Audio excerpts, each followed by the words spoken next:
Oi, gente! Continuando a aula passada sobre dinâmica impulsiva, hoje a gente vai entender o que são os sistemas isolados mecanicamente. Lembrando, tem o sistema isolado termicamente, sistema isolado eletricamente. Hoje, especificamente, a gente vai falar sobre os sistemas isolados mecanicamente, tá? Então, qual a ideia? Primeiro, vamos pensar num sistema de corpos, né? O que seria um sistema de corpos? Então, a gente tem aqui várias situações que a gente também vai começar a entender. Então, aqui a explosão da bomba que eu tinha falado para vocês na aula passada. Aqui a gente teria um sistema que seria um menino e um barco. Então, imagina, o menino estava dentro do barco e ele pulou para fora do barco. E a hora que ele pula, a gente sabe por experiência própria que o barco vai para trás, né? Mais ou menos o que acontece quando você está em cima de um skate, por exemplo, e daí você pula do skate. Aqui a gente tem um outro sistema que são duas pessoas e uma corda, que os dois estão segurando, né? A gente sabe que dependendo da força que eles fizerem, eles podem se mexer ambos, né? Depende da relação entre a massa, entre os dois. Aqui a gente também tem algumas bolinhas que estão colidindo, mas a gente vai tratar especificamente dessa situação aqui da beiradinha, que é dois corpos e uma mola, dois bloquinhos e uma mola. Mas em qualquer uma dessas situações, quando a gente está falando em um sistema de corpos, em várias coisas interagindo ali dentro de um sistema, a quantidade de movimento total desse sistema vai ser a soma da quantidade de movimento de cada um desses corpos que fazem parte do sistema. Então, por exemplo, aqui no caso do menino com o barquinho, a gente só tem dois corpos, o menino e o barquinho. Então, a quantidade de movimento do sistema é a quantidade de movimento do menino mais a quantidade de movimento do barquinho.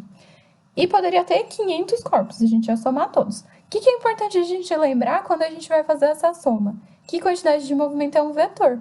E se a quantidade de movimento é um vetor, a gente somar vetores não é tão simples quanto a gente somar coisas que são simplesmente números. A gente tem que pensar também na direção e no sentido. Então, vai ter um referencial positivo para a gente escolher onde é positivo e onde é negativo. Pode acontecer da gente ter várias direções diferentes, que seria o caso desse daqui ou desse daqui, e a gente vai se aprofundar nisso daqui a pouquinho, tá bom? Mas por enquanto vamos focar então no nosso sistema aqui de bloquinhos, deixei eles até maiores. Vou chamar eles de A e B para facilitar a nossa vida, né? E eu deixei o desenho de baixo só para a gente entender o que está acontecendo. Então, eles estavam presos por essa mola e a mola estava sendo comprimida. A partir do momento que a gente, por exemplo, corta essa mola ou desgruda a mola dos bloquinhos, alguma coisa assim, deixa eles livres para se mexerem, percebe que a mola volta para o comprimento natural e manda os bloquinhos para longe, cada um vai para um lado. E vocês têm que ir visualizando isso, você tem que imaginar esse bloquinho indo para a direita e esse daqui indo para a esquerda, tá bom? Porque eles estavam comprimidos. Se a gente pensar que inicialmente eles estavam em repouso, a quantidade de movimento inicial do sistema seria 0 do A mais 0 do B, porque os dois estão parados, velocidade 0, quantidade de movimento é 0. Então, a gente teria uma quantidade de movimento inicial igual a 0, tudo bem? E aí depois, por causa dessa mola estar comprimida, a hora que ela foi liberada, eles começaram a se mover. De que maneira eles se movem? Quem será que se move mais rápido? Será que existe uma relação entre as massas e as velocidades? A gente já pode imaginar que existe, né? Mas vamos entender melhor isso. Vamos pensar primeiro nas forças que estão agindo no nosso sistema. Então, vamos pensar em todas as forças que agem no bloco A e no bloco B. Primeiro, a gente tem sempre, né, força-peso apontando para o centro da Terra, que nesse caso fica para baixo. Entre o peso, entre o bloco A força-peso é entre o bloco A e o planeta Terra, que está atraindo esse bloco A. E também existe essa mesma força no bloco B, né? O planeta Terra atrai tanto o bloco A quanto o bloco B. Além disso, a gente tem que os blocos estão apoiados nessa superfície, poderia ser o chão ou uma mesa, sei lá o que é isso. Mas existe uma superfície e graças a uma superfície existe uma força de contato aqui, né, que não deixa o bloco A afundar, não deixa ele penetrar na superfície, que é chamada, então, aqui, força normal. Existe ela no bloco A e no bloco B. Então, só para reforçar peso é entre a Terra e o bloco, e a força normal é entre o apoio, a mesa, o chão, e o bloco, para ambas as situações. Além disso, a gente tem a mola que estava comprimida, então existe uma força elástica que a mola exerce em cada bloco e cada bloco vai sentir ela para um lado, né? O bloco B vai ser empurrado para a direita, o bloco A vai ser empurrado para a esquerda. E essa força elástica, então, na verdade, ela acontece entre os blocos, mas graças à existência de uma mola ali dentro, né? Então, a gente sabe que essas duas forcinhas seriam tipo uma ação e reação. Então, o bloco B, no fundo, ele vai ser empurrado para lá e o bloco A empurrado para cá, tá? Então, o que a gente pode pensar? O nosso sistema é composto pelos dois blocos, na verdade, o A e o B, e também pela mola que está prendendo eles, certo? E aí a gente pode pensar o seguinte: existem forças chamadas externas e existem as forças chamadas internas em relação ao sistema. Por que essas forças aqui são externas? Porque elas estão acontecendo entre um corpo do sistema, no caso o bloco, e um corpo de fora do sistema. Então, por exemplo, a Terra não está no nosso sistema, se a gente considerar que é só o bloco A e o bloco B. Ou o apoio. O apoio também não está no nosso sistema, se a gente considerar só o bloco A, o bloco B e a mola. Mas a força elástica está dentro do sistema, ela está entre lá os bloquinhos e a mola. Então, é uma força interna. Entenderam a diferença? As forças internas, sempre que a gente somar vetorialmente, né, lembrando que forças são vetores, a gente vai ter que isso é igual a um vetor nulo. Então, a soma de todas as forças é zero, se a gente pensar em valor. Por causa exatamente de ação e reação. Então, um empurra o outro e aí fica todo mundo em equilíbrio sempre. A soma das forças internas do sistema sempre vai ser zero. No entanto, se a gente for fazer a força resultante, né, a soma de todas as forças do sistema todo, a gente vai ter tanto as internas quanto as externas. Lembrando que esse símbolozinho aqui é de somatório, tá?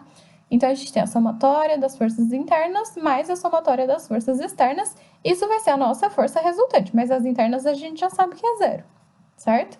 Então, com certeza, a força resultante que age sobre o sistema é, lembrando da fórmula, né, variação da quantidade de movimento dividido pelo tempo, e isso vai ser igual à soma das forças externas. Ou seja, a quantidade de movimento só vai ser alterada por forças externas e não por forças internas. Forças internas não alteram a quantidade de movimento do sistema. A de cada bloquinho, lembra?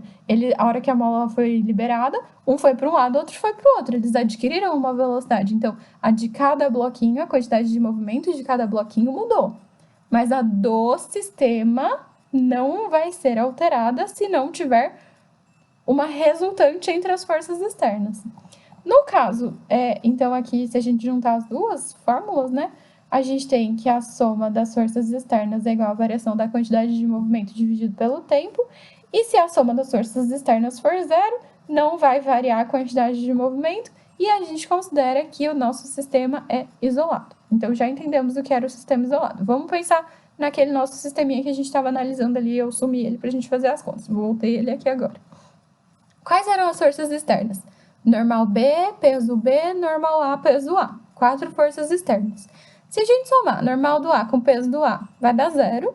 E se a gente somar normal do B com peso do B, vai dar zero, porque elas têm o mesmo módulo, mesma direção e sentidos opostos. A do normal e peso do A, normal e peso do B. Elas não são ação e reação, né? Lembrando que elas não estão agindo...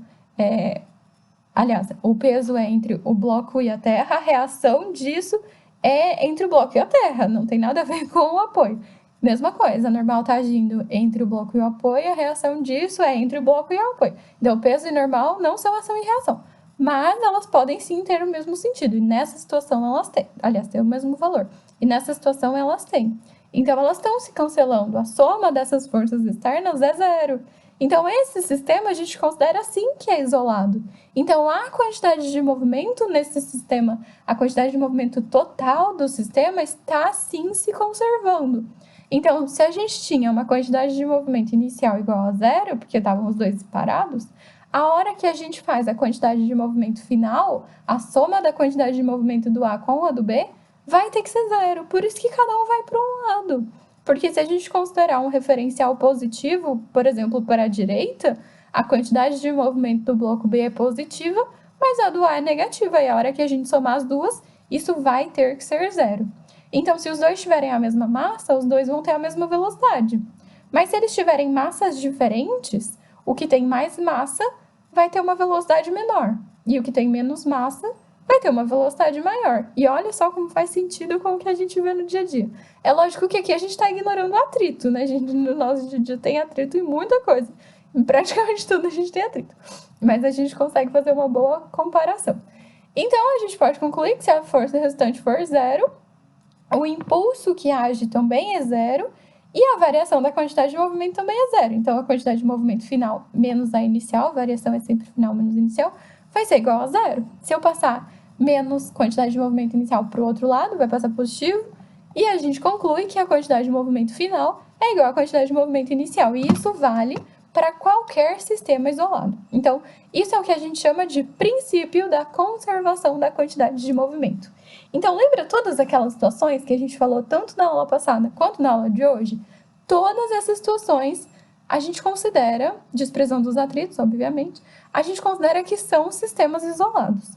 E aí vai valer essa relação de que a quantidade de movimento do sistema, a quantidade de movimento total, tá bom? De todos os corpos que estiverem ali. Inicial é igual ao final. E isso vai resolver todos os problemas de colisões e explosões até o final. Tudo bem? Então, aí a gente consegue entender, por exemplo, esse exercício aqui, que é um exercício do Enem, lindíssimo. Aqui ele fala sobre um pêndulo de Newton, né? E aí ele fala que ele vai levantar 3 bolinhas, vai soltar, elas vão colidir. Então, a gente tem uma quantidade de movimento relativa a essas 3 bolinhas aqui para a direita, né? E ele quer saber o que vai acontecer depois que elas colidirem. Elasticamente, a gente vai entender melhor na próxima aula. Mas só com os conceitos da aula de hoje, a gente consegue entender muito bem o que acontece. Eu vou colocar um vídeo aqui para vocês, fazendo exatamente esse experimento, para a gente visualizar o que está acontecendo e entender melhor de onde vem a resposta para essa questão. Vamos lá, hora de mais um experimento legal, ó. Se eu puxar uma bolinha só e soltar, vai subir uma bolinha do outro lado, né? A energia foi transferida e a quantidade de movimento também. Se eu soltar 2, a gente tá dobrando a massa, né? Então, tá dobrando a quantidade de energia e também tá dobrando a quantidade de movimento. O que vai acontecer na hora que elas baterem do lado de lá? Sobe 2 também. Então, acontece, de novo, conservação de tudo isso. É lógico que aqui faz barulho, né, gente? Então, não é perfeitinho igual é nos nossos exercícios. Agora que é o desafio. O que acontece se a gente levantar 3? Se eu levantar 3, não tem 3 para subir do outro lado. O que vocês acham que vai acontecer? Pensa aí antes de eu soltar. Já pensou? Então vamos ver se você acertou. Sobe 3 também. Uma das 3 que estava aqui levantada, a hora que chega na colisão, ela também vai subir. E se a gente levantar 4? Vamos ver? E é isso aí, vendo a conservação da quantidade de movimento na prática. Tá vendo só? Qual que é a resposta, então? Com certeza vai ser a letra C, na situação ideal, né, gente? É lógico que na minha tentativa de experimento, tinha uma resistência do ar, tinha algumas perdas, os fios não eram perfeitos. Então, dava uma sensaçãozinha de que as bolinhas não ficaram paradas, né? Então, vocês até poderiam ficar em dúvida entre a B e a C, mas numa situação ideal, que é a do exercício, a gente considera que toda a quantidade de movimento foi transferida. Então, a resposta certa é a letra C. Certo? E aí a gente entende também esse tipo de situação. Então, a gente consegue entender por que aqui a rolha vai ser jogada para fora, né? Por que aqui uma lâmpada quebrada, os caquinhos vão cada um para um lado, exatamente por conta da conservação da quantidade de movimento. Então, a quantidade de movimento de cada um dos pedaços, no final, vai ter relação total com a quantidade de movimento inicial que tinha o sistema. Porque, sendo um sistema isolado, a quantidade de movimento inicial é igual à quantidade de movimento final. E isso é vetor, né? Então, não vale para uma única dimensão, vale para 2 dimensões, vale para 3 dimensões, depende do que a gente estiver querendo analisar. Ok, gente? Na próxima aula a gente vai falar especificamente sobre colisões. Até lá!